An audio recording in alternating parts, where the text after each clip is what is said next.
Bonjour et bienvenue dans cette nouvelle vidéo de Vivre sainement. Alors aujourd'hui, l'heure est grave. J'imagine que vous avez tous entendu Macron et son confinement qui va plonger notre pays dans le chaos. Nous devons tous réagir. Regardez cette vidéo entièrement jusqu'à la dernière seconde, s'il vous plaît. C'est vraiment très important et partagez-la massivement à tous vos amis, familles, dans tous les réseaux sociaux. Nous devons réagir. Si cette vidéo est censurée ici, regardez-la sur Odyssée et rejoignez-nous pour garder la liberté d'expression. Pour ceux qui connaissent pas encore Odyssée, regardez juste en dessous. Vous cliquez sur plus sous la vidéo et vous aurez tous les détails. Rejoignez aussi l'association Bon Sens également pour mener des actions collectives contre ces imposteurs. Dans cette vidéo, j'ai mis quelques passages de Macron en accéléré parce qu'au final, tout le monde a compris où il nous mène. Et j'ai surtout mis des réactions de gens intègres, de vrais docteurs, de vrais chefs d'entreprise qui vont tout perdre, vont faire faillite, des gens au bord du suicide. Je fais très court sur l'intro car tout est dit dans la vidéo et très important, regardez tout jusqu'à la fin de cette vidéo. Mais vraiment, la fin de cette vidéo. C'est très important. Force et honneur, mes amis. C'est parti avec ce gars. La dernière fois que je me suis adressé à vous au sujet de la pandémie qui nous frappe, j'avais fixé un délai, une dizaine de jours, pour juger de l'efficacité des choix faits et décider de l'opportunité de mesures nouvelles. Nous y sommes. Qu'on a besoin de vous dans les yeux, s'il vous plaît, monsieur le député. Il y a 2 jours, vous avez reçu les patrons des banques à Bercy et à Beauvau. Et vous leur avez annoncé que vous allez reconfiner. Vous avez demandé aux banques. Ça, c'est vous qui dites, j'en sais rien. Justement, mais on va y aller. Mais vous êtes élu. Non, mais moi, je suis député, je suis pas au gouvernement, je suis pas ministre. Et si les efforts consentis ont été utiles, la lucidité commande d'admettre que cela ne suffit pas, cela ne suffit plus. Alors, quelle est à cette heure la situation de notre épidémie? Le virus circule en France à une vitesse que même les prévisions les plus pessimistes n'avaient pas anticipées. Je suis frappé par l'extraordinaire distance avec le discours officiel, qui est un discours de management de la peur. Je dis bien un discours de management de la peur et de l'angoisse. C'est-à-dire que ce n'est pas nous qui nous sommes trompés, ce n'est pas nous qui avons dit que les masques ne servaient à rien pendant 3 mois, ce n'est pas nous qui avions pas de tests, etc. Ce n'est pas nous qui confondons, disons-le, les cas positifs et les malades, parce qu'on dit 400 000, 40 000 cas, 50 000 cas. Mais c'est pas des malades, c'est pas des contagieux tous. Combien? Pas les malades, mais il y a un lien. Un sur 100. Un cas sur 100. On va croire que toutes les viroses que l'on va avoir, les rhinopharyngites, les angines, les bronchites que l'on va avoir, vont être rattachées à cette Covid. D'ailleurs, moi, dans mon cabinet, toutes les personnes que je vois qui présentent des rhinopharyngites, que j'aurais étiqueté rhinopharyngites les années précédentes, je les étiquette et on les étiquette Covid parce qu'il y a cette phobie autour de la Covid. Surtout que le test, vous allez en parler dans une de vos émissions, mais il y a beaucoup de faux positifs. Donc on se retrouve avec des tests positifs et on ne sait pas très bien quoi en faire. Ça, c'est ce que j'ai dit dans la vidéo de l'IHU. On a eu au moins 3 patients comme ça, qui étaient juste positifs, mais qui étaient malades d'autre chose. Et pourtant, ils comptent dans les stats comme s'ils avaient le Covid-19. Donc les statistiques sont douteuses, en vrai. Maintenant, avec ces cas qui sont positifs, qui sont douteux, ce matin dans la voiture, il y a un patient qui m'appelait parce qu'il avait reçu un résultat, il s'était fait tester parce que c'était un cas contact. Et il disait, le résultat est douteux, qu'est-ce que je dois faire? Ça veut dire quoi, le résultat est douteux? Il y a écrit résultat douteux? Oui, il y avait écrit résultat douteux, ça veut dire que... Il manquait plus que ça maintenant, alors c'est bon. Une petite ligne en dessous qui mettait à considérer comme positif dans le cadre de l'épidémie Covid, de la pandémie Covid. Le nombre de contaminations rapportées à la population a doublé en moins de 2 semaines. Hier, 527 de nos compatriotes sont décédés du Covid-19. Je voudrais quand même rappeler une petite chose. Les mortalités en France, tout confondu. 2018, 411 131. 2019, 409 789. En 2020, jusqu'au 31 août, 429 100. Et la pandémie a passé à ce moment-là, c'est la première pandémie. Dites-moi, c'est ça la pandémie? On est en train, bien sûr, que tout mort est... Mais qu'est-ce que ça veut dire? Ça veut dire qu'on est en train, pourquoi on ne l'a pas fait en 2018? Pourquoi on ne l'a pas fait en 2019? Quand on reçoit en réanimation quelqu'un qui a, par exemple, je donne un exemple, qui a une leucémie, d'accord? Il va décéder de leucémie. Mais à partir du moment où il y a des traces de Covid, on va dire quoi? Il est mort du Covid. Alors que pas du tout. Pas du tout. Et comme ça, je peux vous en citer des dizaines et des dizaines. J'ai fait aussi des vacations en EHPAD. Il y a des personnes âgées qui décèdent et qui décèdent pas du Covid. Et ils sont constatés Covid. 60 ou 70% des gens qui décèdent du Covid, et encore, il y a encore là aussi des polémiques, parce que il semblerait, mais il faut pas tout écouter parce qu'on est tout de suite taxé de complotiste. Mais le Covid, c'est aussi le prétexte à mettre un tampon mort du Covid. Alors qu'il y a des personnes âgées qui sont mortes de suite avec de pathologie, voilà, avec le Covid. Qui est concerné par cette mortalité? Est-ce que nous avons d'autres maladies associées à cette mortalité par Covid? Parce qu'on nous donne les personnes qui sont décédées de la coronavirus, mais on ne dit pas si elles avaient d'autres comorbidités, si oui, lesquelles. Moi, je l'ai dit, c'est pareil partout en Europe, honnêtement, on sait que la moitié des morts déjà à plus de 85 ans. Dans ceux qui restent en dessous de ça, donc en dessous de ceux de 80 ans, il y en a la moitié dans ce que nous avons regardé ici, dans notre échantillon, qui est des gens qui avaient des cancers, pour un tiers, des gens qui avaient des pathologies associées très évoluées. On ne donne pas non plus l'âge moyen des personnes. Ça, je pense que c'est une information qui doit être donnée aux Français. Parmi les gens qui avaient moins de 80 ans, plus de la moitié avaient moins d'1 an d'espérance de vie. C'est ça ce qui se passe. Nous avons pris des mesures. Elles étaient déjà difficiles, et je sais qu'elles ont été perçues comme telles par beaucoup d'entre vous. Elles étaient indispensables et elles ont souvent été contestées parce qu'elles ne faisaient pas plaisir. Elles se révèlent toutefois insuffisantes pour endiguer une vague qui aujourd'hui touche toute l'Europe. S'il y a une deuxième vague qui arrive, est-ce que cette fois-ci, nous serons prêts? Oui, nous serons prêts. Nous serons prêts et cela a été préparé sous l'autorité du Premier ministre, avec le ministre de la Santé, mais tous les ministères compétents, les services compétents. Et nous avons à la fois les stocks et les approvisionnements qui sont sécurisés.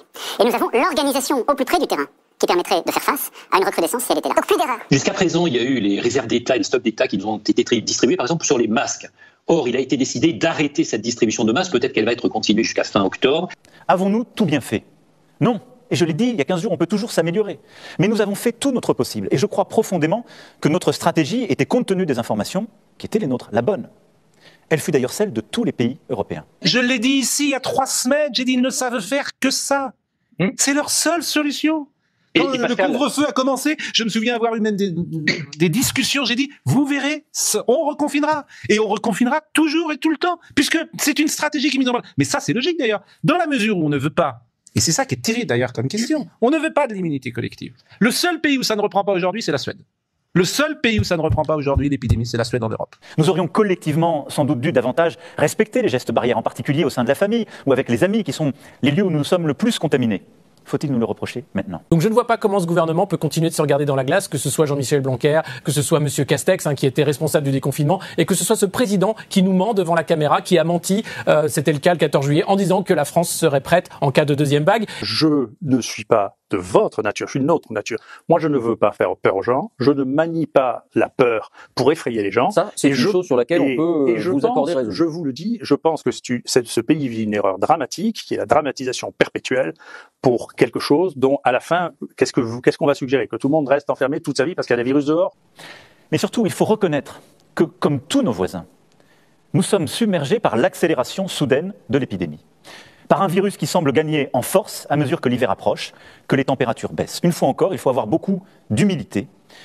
Nous sommes tous, en Europe, surpris par l'évolution du virus. Ce monsieur, Emmanuel Macron, président de la République française, qui a passé de belles vacances à ne rien préparer, le voilà aujourd'hui nous demandant de faire encore des efforts parce qu'il a été incapable de nous protéger, parce qu'il a été incapable de mettre en place les mesures qui feraient qu'aujourd'hui nous ne serions pas dans un deuxième confinement. Si la situation le nécessite, ce sont donc 12 000 lits de réanimation qui pourraient être disponibles dans notre pays pour accueillir près de 2 fois plus de patients en même temps que lors de la première vague de l'épidémie. La première vague a été celle de l'improvisation.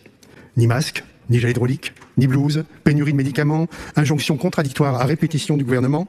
La seconde vague est celle de l'impréparation. Le virus continue et parce que la réponse qu'il fallait avoir, c'était éviter le contact, la rentrée comme elle a été organisée, tester, isoler, faire en sorte que les chaînes de reproduction du virus soient cassées très tôt. Tout ça n'a pas été fait et qu'est-ce qu'il reste pour nos gouvernants? Le confinement, c'est-à-dire empêcher les gens, empêcher et finir, mettre en terre la liberté. Ce gouvernement est morbide, les cimetières vont rester ouverts, mais les parcs vont encore fermés. Voilà à peu près la vie que nous propose Emmanuel Macron, c'est une vie de mort. Pourquoi, dans le plan de relance post-premier confinement, beaucoup d'argent a été distribué, un petit peu de l'argent magique, parce que c'est l'argent de la dette qui est distribué. Pourquoi cet argent, alors que nous sortions du Grenelle de la santé, n'a pas été mis vis-à-vis des professionnels de santé, notamment des professionnels de santé du public qui sont en première ligne pour la gestion de cette épidémie, puisqu'ils vont attendre la mise en place du Grenelle de la santé l'année prochaine. Pourtant, tous, nous en sommes au même point. Débordés par une deuxième vague qui, nous le savons désormais, sera sans doute plus dure et plus meurtrière que la première. Vous êtes capable d'expliquer pourquoi il n'y a pas eu du tout de deuxième vague en tout Extrême-Orient? Non, mais ça, c'est autre chose. À ce stade, nous savons que quoi que nous fassions, près de 9000 patients seront en réanimation à la mi-novembre, soit la quasi-totalité des capacités françaises. Nous nous organisons bien sûr pour y faire face, rouvrir des lits supplémentaires, et nous allons faire le maximum d'efforts tous ensemble, mais ce n'est pas suffisant. Tous les ans, à la même époque, automne-hiver, c'est un marronnier, journalistique, ça, tous les ans, les réas sont pleins. Les couloirs des urgences sont pleins. Ça, c'est un fait. Donc, c'est pas Covid ou pas Covid, c'est toujours pareil, ça change pas. Et en plus, ce qui est vraiment scandaleux, c'est qu'on nous dit on doit faire un confinement pour éviter la surcharge du système hospitalier. On est d'accord? Oui. Mais ce qu'on nous dit de dire, c'est hospitalier public. Bah oui, et on oublie privé. Mais oui, encore une fois. C'est quand même incroyable. On nous dit les hôpitaux sont pleins, etc. Mais les cliniques privées sont vides. Il n'y a pas d'anticipation, il n'y a pas de coordination. La conclusion sur le terrain aujourd'hui, qu'est-ce qui se passe? Il y a trop de malades qui arrivent. Et donc, il y a des malades qu'on ne peut plus prendre à l'hôpital. Les malades qu'on peut plus prendre à l'hôpital, c'est les patients des EHPAD. C'est les personnes les plus âgées, les plus fragiles. Et ben, les EHPAD sont sacrifiés. 15 000 lits. Non mais on va se réveiller. Parce que je vais vous dire, vous vous souvenez du premier confinement, la com, on envoyait des gens de Réa, en Luxembourg, en Allemagne, au lieu de les envoyer dans les cliniques privées à 50 km. Les patients qui viennent des EHPAD, on les sacrifie, on peut pas les prendre. Ben non, on peut pas les prendre puisqu'il n'y a pas de place à l'hôpital pour les prendre. Alors de temps en temps, non. Globalement, si vous voulez, aujourd'hui, la doctrine, c'est qu'on essaye de pas prendre les patients des EHPAD. On ne peut pas les prendre. Il n'y a pas assez de place, il n'y a pas assez de lits. C'est tout, c'est comme ça, c'est factuel. Combien de lits dans les cliniques privées, Eric? Il y a 115 000 lits en gros dans les cliniques privées. Mais vous imaginez le potentiel. Alors il y a des mots, mais il n'y a pas d'actes. Donc on pourrait déjà faire ça. Dans ce contexte, ma responsabilité est de protéger tous les Français. Ne jamais avoir eu le sentiment que je faisais une carrière. Et depuis que je suis rentré dans le champ politique, je vis ça comme une mission. Et en dépit des polémiques, en dépit de la difficulté des décisions à prendre, je l'assume pleinement devant vous ce soir. Il y a une dimension de spiritualité. Il y en a une. Et en tout cas, la conviction qu'il existe une transcendance, oui. Quelque chose qui dépasse, qui vous dépasse, qui vous a précédé et qui restera. Quels sont nos objectifs? D'abord, c'est le premier, protéger les plus âgés, les plus fragiles, celles et ceux qui sont atteints de diabète, d'obésité, d'hypertension, de maladies chroniques et qui sont les premières victimes. Vous avez des personnes âgées qui déclinent au niveau cognitif très très rapidement, d'être isolées socialement, d'être derrière des masques. Et ben nous, on a des témoignages d'orthophonistes qui nous disent de semaine en semaine, ils reconnaissent plus un éléphant d'un lapin. Puis la semaine d'après, ils savent plus ce que c'est qu'une carotte. Notre deuxième objectif, c'est de protéger les plus jeunes. Je l'ai déjà dit, si le virus tue les plus âgés, il tue aussi, même si c'est rare, les plus jeunes. Aujourd'hui, au moment où je vous parle, 35% des personnes en réanimation ont moins de 65 ans. Ils touchent donc sous des formes graves toutes les générations. Pareil, vous avez des enfants en crèche qui sont avec des tatas masqués toute la journée, qui n'ont pas le droit de les toucher. Relisez Cyrulnik et les orphelinats de Roumanie, c'est ce qu'on est en train de faire à nos enfants. Ils n'arrivent plus à apprendre à parler, ils n'arrivent plus à associer les phonèmes avec l'articulé avec les émotions. On est en train de devenir fous. La réalité, c'est qu'on est devenu fous et il faut faire des mesures ciblées. Troisième objectif, c'est de protéger nos soignants, qui, à l'hôpital, dans les structures médico-sociales, en ville, ont déjà beaucoup donné durant le printemps. Ils ont ensuite dû redoubler d'activité durant l'été pour rattraper les actes reportés au printemps. Et malgré la fatigue, ils font face aujourd'hui à cette montée soudaine des urgences. Nous leur devons de prendre toutes les précautions pour limiter la propagation du virus. Si nous ne le faisons pas pour nous, pour nos proches, faisons-le pour eux. Monsieur le ministre, je suis tout de même un peu inquiet de vous entendre dire qu'il n'y a pas de dysfonctionnement de l'État. Tous les rapports, tous les travaux effectués montrent qu'il y a un problème d'organisation et qu'il y a un problème dans les processus de décision. Cette myriade d'agences sanitaires mal coordonnées entre elles, la création par le chef de l'État d'instances nouvelles alors que la crise est en cours, témoigne de ces difficultés. Tout le monde est responsable, certes, mais certains ont plus de responsabilités que d'autres. Il n'est pas digne de renvoyer aux Français la responsabilité de cette seconde vague. Elle est en premier la responsabilité de ceux qui n'ont pas su analyser et agir à temps. La stratégie tester, tracer, isoler est en échec et les Français n'y sont pour rien. Alors, monsieur le ministre, nous attendons ce soir l'annonce de nouvelles mesures restrictives. Elles seront le marqueur de l'échec de notre politique de santé publique. On réagit toujours de façon décalée, on l'a vu sur les masques, on l'a vu sur les tests, ça a été catastrophique. On a dit à tout le monde, faites des tests, on n'a rien organisé. Vous avez vu le résultat avec ces files interminables, ces tests qu'on avait alors que les patients étaient guéris, ils étaient plus contaminants, et on avait les résultats 7 jours après, etc. Il s'agit, troisièmement, de protéger les plus modestes, qui, parce qu'ils vivent dans des lieux plus exigus, parce qu'ils occupent des emplois précaires, sont les plus touchés par le virus sur le plan sanitaire. Mais ce sont aussi les plus touchés par les conséquences économiques et sociales de la crise. Il y a plusieurs catégories de patients. Il y a les patients qui ont redécompensé des troubles qui étaient stabilisés, aussi bien des troubles psychosomatiques, toutes les pathologies liées au stress, toutes les addictions telles que l'alcoolisme, évidemment, sur un confinement prolongé, et puis les troubles psychosociaux tels que la maltraitance, les violences conjugales et les syndromes de glissement chez les personnes âgées. Avant-hier, samedi, un café du 11e arrondissement. Les flics arrivent, attention, harnachés, etc. Vous êtes là, vous êtes dans le café, allez, sortez, allez, arrêtez tout. Vous n'avez pas la distance réglementaire. Le même jour, au Trocadéro, à la même heure, vous aviez 5000 Guinéens ou 3000 Guinéens qui protestaient contre Alpha Condé, contre l'élection d'Alpha Condé. 3000 Guinéens, pas de problème.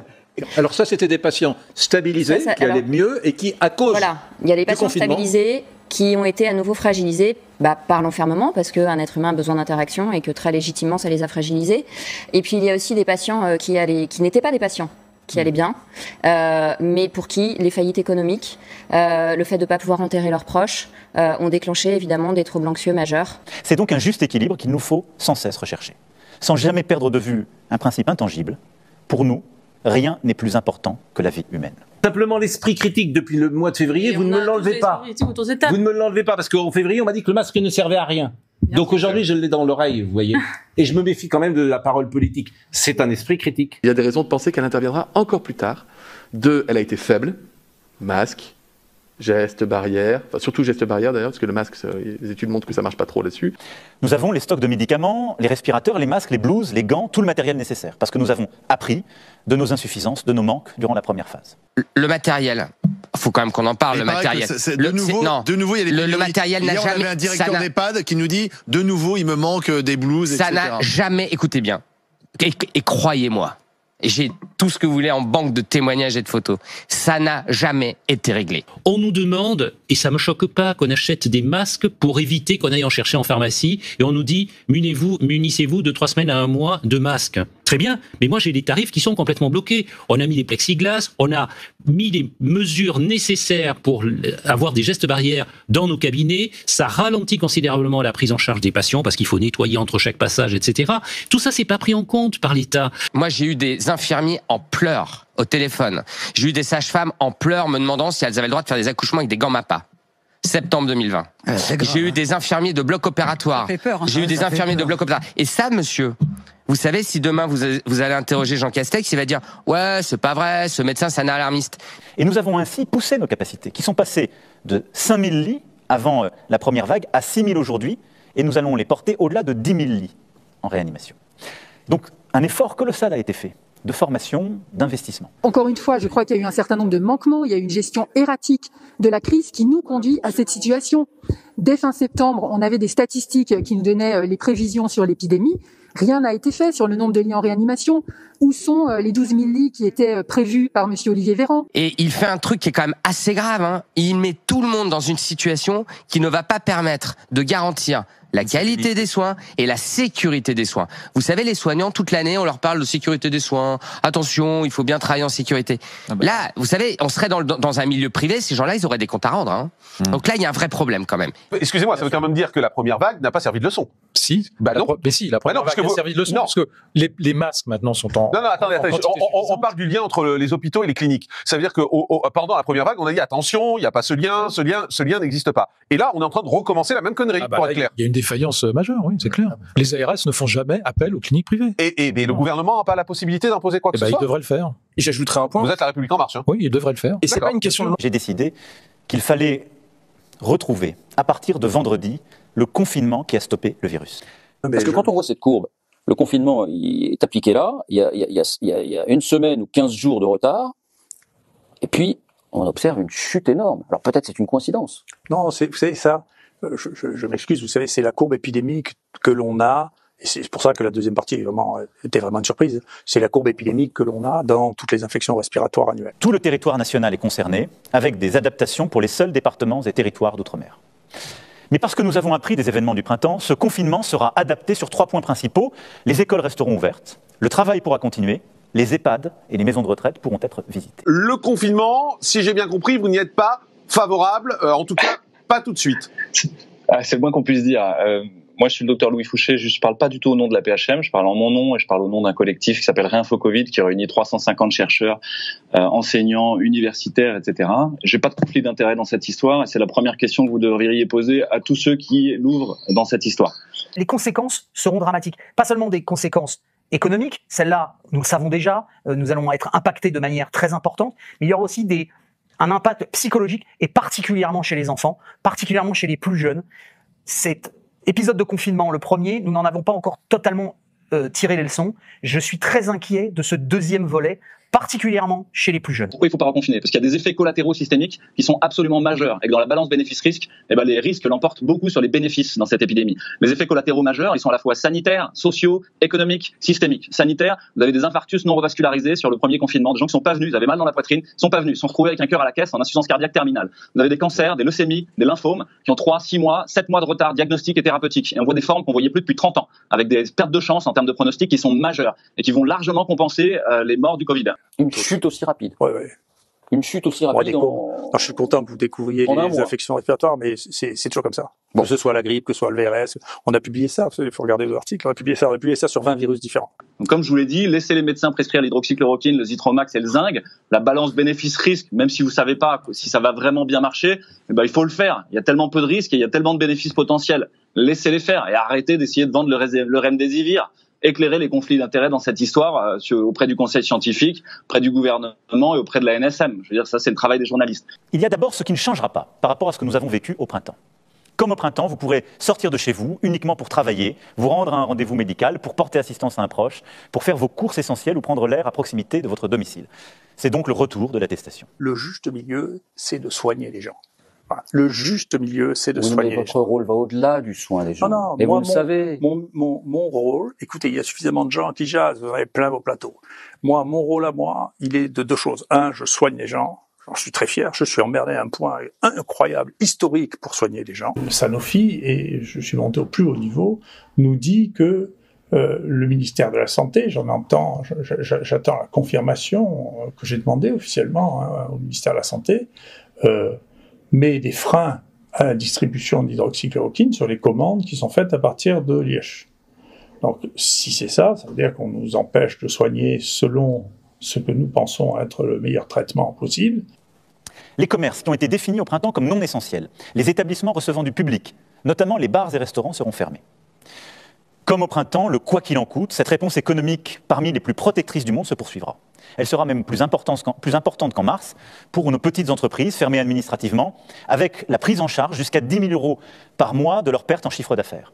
Les salariés et les employeurs qui ne peuvent pas travailler continueront quant à eux à bénéficier du chômage partiel. Vous vous rendez pas compte, mais c'est une vraie catastrophe pour les indépendants. Demain, on va tous crever. Là, moi, je vais demander au gouvernement de nous acheter la corde et de nous donner les branches pour nous pendre. Qu'est-ce qu'on va faire? On va laisser les grandes surfaces ouvertes avec les rayons non essentiels et nous, les petits, on va encore crever. Excusez-moi, mais là, j'en peux plus, quoi. Moi, je suis fatigué. Je m'occupe d'une association qui gère pas loin de 25 000 indépendants, ça s'appelle Les Pendus. Les gens sont au bord du gouffre depuis hier soir, c'est des messages d'alerte. Les gens vont se suicider. C'est plus qu'un coup de massue, c'est que nous, c'est notre mort. Donc, il faut qu'on arrête. C'est pas possible. Donc là, je vais parler à la France entière. Et là, je déroge que Emmanuel Macron arrête ça. Et vendredi, moi, je vais ouvrir tous mes restaurants. Parce que je viens de recevoir un SMS de mes gérants libres. Ils me disent, on va fermer, on coule, donc voilà. Donc je vais demander à tous mes gérants libres d'ouvrir. Et je demande à toute la France d'ouvrir. Donc voilà, ouvrons. Et le gouvernement, il fait quoi? Il est encore en train de nous plomber toute notre économie, toute notre vie. Il y en a qui vont perdre leur maison, leur famille, ils vont tout perdre et on va faire quoi? Mais c'est pas possible, il faut que ça s'arrête, quoi. Là, c'est plus possible, faut que ça s'arrête. Faut qu'ils arrêtent, ils sont pas capables de gérer quoi que ce soit. On a un gouvernement d'incapables, il mérite la cour martiale. On va tous crever pour arriver à quoi? À rien. Donc moi, je vais ouvrir. J'ai pas besoin d'aide. Moi, les aides, je m'en fous. Moi, les aides, c'est terminé. Je vais fermer. Donc, je vais ouvrir. Et je demande à toute la France, à Lyon, à Marseille, à Bordeaux, toute la France, d'ouvrir. Est-ce que vous avez les moyens d'ouvrir? On verra. Il y en a ras-le-bol. Moi, excusez-moi, mais là, j'en peux plus, là. Je suis au bord du gouffre, je suis au bord du suicide, j'en ai ras-le-bol, quoi. Je vais faire quoi demain? Mes collègues, ils vont faire quoi demain? On va faire quoi? On va encore engraisser des GAFA? Tout le monde va se ruer sur Amazon? Déjà, les gens font leur course, ils vont acheter du PQ. Non, mais il faut qu'ils arrêtent, quoi. Les Français, il faut qu'ils se réveillent, quoi. Ça suffit, il y en a marre. Moi, je n'en peux plus. Je suis au bout du rouleau. Et ce confinement, eh bien, pour essayer de sauver l'économie, mais ça ne suffira pas, malheureusement, je le crains pour de nombreux entrepreneurs. C'est la clé sous la porte à partir de ce soir, de vendredi soir. Eh bien, il faudra continuer d'aller travailler. On va garder les écoles ouvertes alors que c'est même là que le virus se transmet et se propage. Donc ça n'a encore une fois aucun sens à part nous prendre pour des hamsters. Mais je le redis encore une fois, on ne met pas un peuple en cage. Et aujourd'hui, on n'annonce pas des reprises avant 2021-2022. Moi, j'ai des prestations qui se sont annulées jusqu'en novembre 2021. Les clients, ils sont frileux. Ils savent pas s'il y aura le public, si les gens seront au rendez-vous. Il a perdu 10 kilos et a 18 de tension à 48 ans. Les banques nous imposent cette caution personnelle en engageant nos biens personnels. Ça veut dire que si demain, ma structure, elle est en cessation de paiement, ça veut dire que ma vie complète s'effondre. Et dans quel état d'esprit ça vous laisse ça? Ah bah je suis triste, clairement.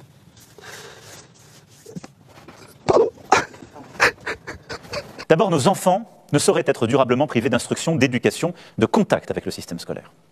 Trop de conséquences, trop de dégâts, en particulier pour les plus modestes. Les crèches, les écoles, les collèges et les lycées demeureront donc ouverts avec des protocoles sanitaires renforcés. Les facultés et établissements d'enseignement supérieur assureront à l'inverse des cours en ligne. Qu'est-ce que vous allez expliquer aujourd'hui? Vous allez expliquer à des enfants qui déjà ont des vraies difficultés à pouvoir se concentrer avec des professeurs qui portent le masque? Vous savez qu'aujourd'hui, il y a une baisse considérable de l'apprentissage chez les enfants parce qu'ils sont bloqués de plus en plus avec des adultes qui ne leur renvoient comme visage que celui du masque. C'est un vrai souci. Il y a des vrais problèmes psychologiques qui sont en train d'être créés chez les enfants. Les soignants à l'hôpital jouent évidemment dans ce contexte un rôle essentiel, mais nous avons besoin des médecins de ville, des infirmiers, des pharmaciens, de tous les acteurs du médico-social, de tous les professionnels de santé de ville, pour assurer une prise en charge précoce des patients dès les premiers symptômes et pour éviter que ne se développent des formes complexes. Le professeur Raoult reste un éminent spécialiste mondial.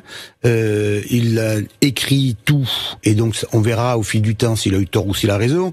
Ce que je sais, en tout cas, incontestablement, au-delà de sa personnalité qui laisse personne indifférent, hein, ça je reconnais que sa personnalité suscite, mais il a toujours été comme ça depuis qu'il est à la fac, donc vous le découvrez, mais moi je le connais depuis toujours.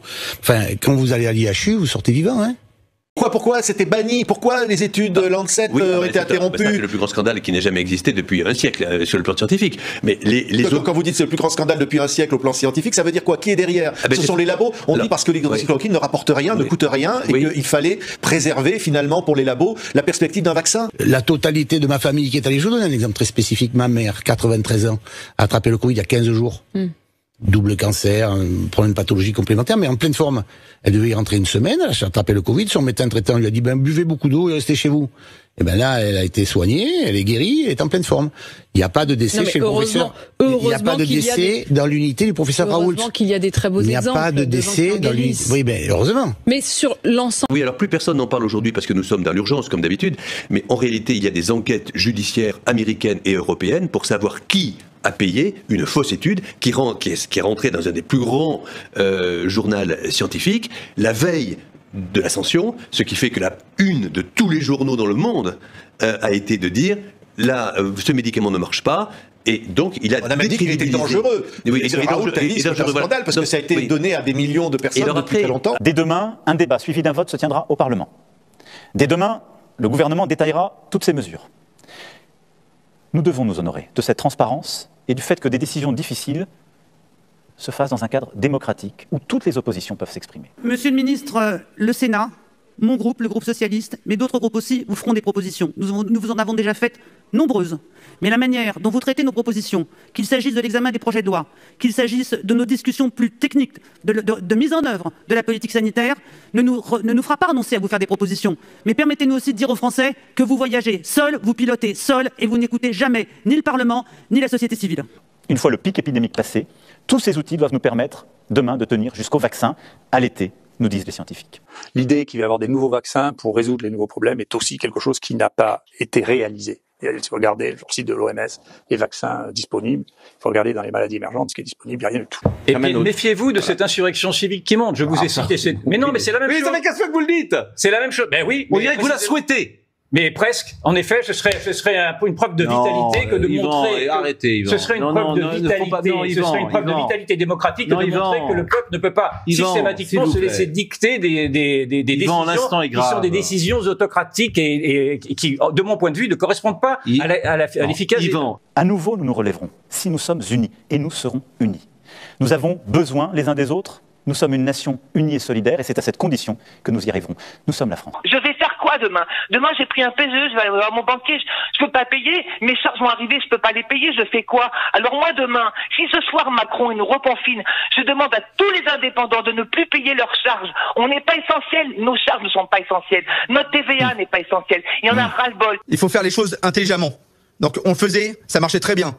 Aujourd'hui, Amazon, on reçoit des cartons, et même la dernière fois, ma femme a reçu des cartons.